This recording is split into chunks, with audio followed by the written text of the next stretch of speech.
That man, that young man, I forgive him. Did anyone else notice at the Charlie Kirk memorial event the other day that none of his family seemed to be in attendance? Did anyone else notice something that felt seriously off at the recent memorial event for Charlie Kirk? Because almost immediately, people online began pointing out one detail that was hard to ignore. Charlie's immediate family was noticeably absent from the event, and for many viewers, that silence felt louder than anything said on stage. According to online discussion, that absence raised questions that made some people uncomfortable, especially given how public the event was meant to be. Now, let's be very clear from the start. What follows are claims circulating online, not proven facts. After the people that I love, and you're making hundreds and thousands of dollars every single episode going after the people that I love because somehow they're in on this. This is not okay. It's not healthy. This is a mind. There are no court rulings, no confirmed charges, and no legal conclusions. But people aren't brushing this off as random speculation either, because the conversation didn't come out of nowhere. According to reports being discussed online, some have claimed that Charlie's parents may have taken steps to look deeper into financial matters after alleged banking information surfaced. Again, these are unverified reports, but they've contributed to growing curiosity around what might be happening behind the scenes. What's also fueling discussion is how people perceive Erika Kirk's behavior in the days and weeks following Charlie's death. Critics online say the timeline of events feels rushed, especially when it comes to public statements and responses.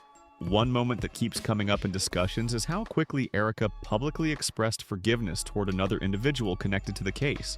This happened before any formal legal process concluded, before evidence was reviewed publicly, and before a court issued any ruling. I think we're at like over 200,000 for merch sales. Don't quote me on that because I think it just keeps like bumping up. To some observers, that didn't read as healing or closure.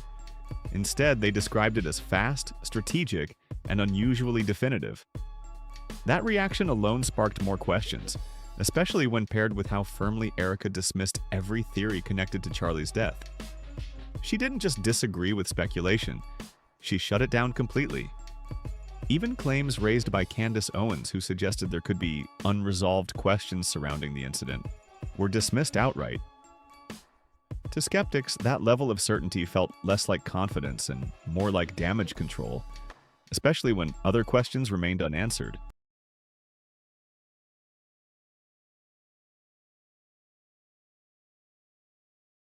When discussions are closed off that quickly, people naturally begin wondering what's being protected and why. That's where Charlie's parents come back into the conversation. Robert W. Kirk and Catherine Kirk were noticeably absent, not just from the memorial, but from other major public moments honoring their son. Or unscripted and highly controlled. People online asked why they weren't front and center during events like Charlie Kirk Day or the large memorial gathering in Arizona. These are moments where parents are typically present, visible, and honored as part of collective mourning. Instead, many attendees said the event felt tightly controlled. According to viewers, Erika dominated the stage, set the tone, and guided the messaging throughout. What was expected to feel like a space for grief and remembrance struck some as scripted and politically focused. I don't even know where to begin. The fact that we were able to pull off an event of a century, like it's just insane. We had over 275,000 people that attended, and a stadium, overflow, Westgate, insane, you guys. And then you have, was it 100 million? We had thousands that were registered to vote. I think we're at like over 200,000 for merch sales. Don't quote me on that because I think it just keeps like... For many watching, it stopped feeling like a memorial and started resembling a rally, a carefully framed public moment wrapped in tragedy. And this wasn't the first time people had voiced discomfort. Even before the memorial, some critics had said Erika transitioned very quickly from loss to messaging. Branding, optics, and strategy appeared to take center stage, while grief felt pushed into the background.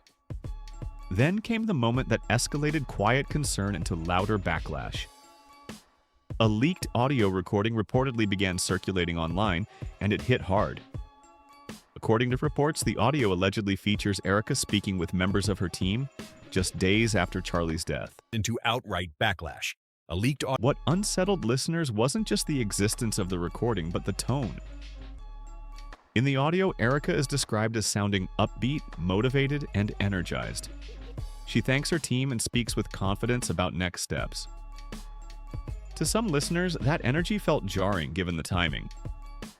Again, none of this proves wrongdoing. People grieve differently. Trauma can affect behavior in unexpected ways. But when multiple moments feel out of sync with expectations, public curiosity grows. That's where the story sits right now. At Charlie Kirk's funeral, his parents, and that's because it wasn't a memorial service, it was a propaganda. Absences that stand out. Timelines that feel compressed. Reactions that don't land the same way for everyone watching. And until clearer answers emerge, people online will keep asking questions. Not because conclusions have been reached, but because too many details still feel unresolved. According to reports circulating online, the leaked audio paints a moment that many listeners found jarring. In the recording, Erika Kirk is heard congratulating her team and referring to what happened as an event of the century. He left behind a note expressing intent. And there were also messages. She discusses strategy, momentum, and even future planning in a way that, to critics, felt more like a campaign launch than a period of mourning. All of this is allegedly taking place just 6 days after Charlie Kirk was killed. For a lot of people listening, that tone didn't sound like someone still processing shock or loss. I told y'all this woman is not grieving. She's glowing. She's literally happier than a cat at a fish fry. Look at her. And not only did she have adoring eyes for J.D. Vance, same adoring eyes for Donald Trump. Sis is laughing all the way. Instead, they described it as organized, forward-moving, and highly focused. And when grief sounds that structured, people naturally start asking difficult questions. Once that audio surfaced, many said they couldn't unhear it. It's important to be clear here. These reactions are opinions, not established facts. But they matter because they reflect how a growing number of people are interpreting the situation as more information comes out. When observers begin stacking everything together, the picture feels heavier.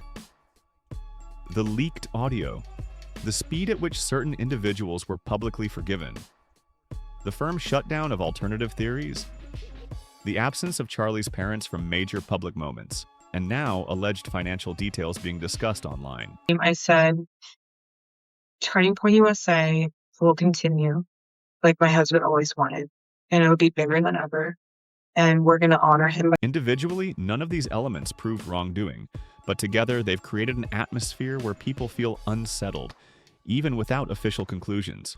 Prosecutors have already stated that the suspect allegedly left behind a note expressing intent, and that there were messages where he reportedly admitted responsibility. That information has been public for some time. What's changed is the focus of the questions being asked.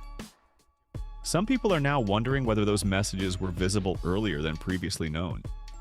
If communications expressing violent intent existed ahead of time, who might have seen them?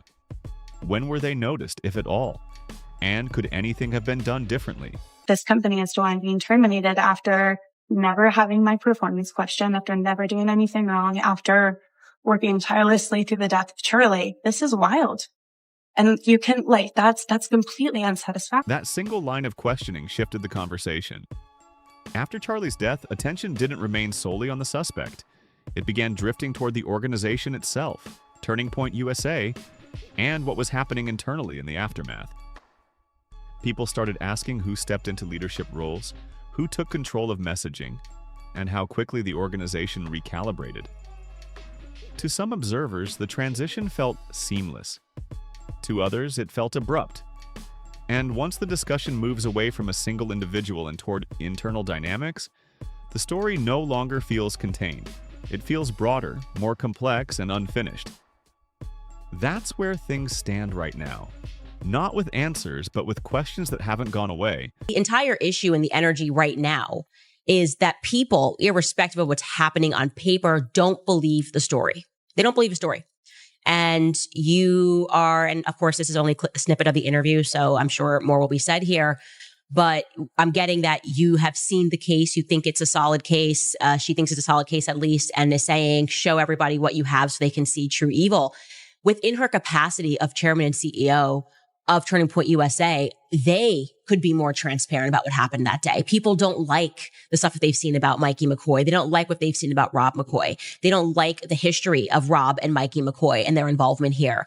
They don't like the video of Terrell. They don't believe what time text messages were sent or when the phone calls took place. Rob McCoy is lying.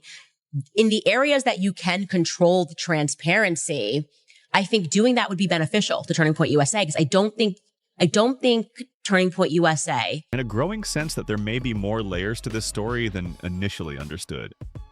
According to multiple people who claim familiarity with the situation, things inside Turning Point USA didn't just shift after Charlie's death.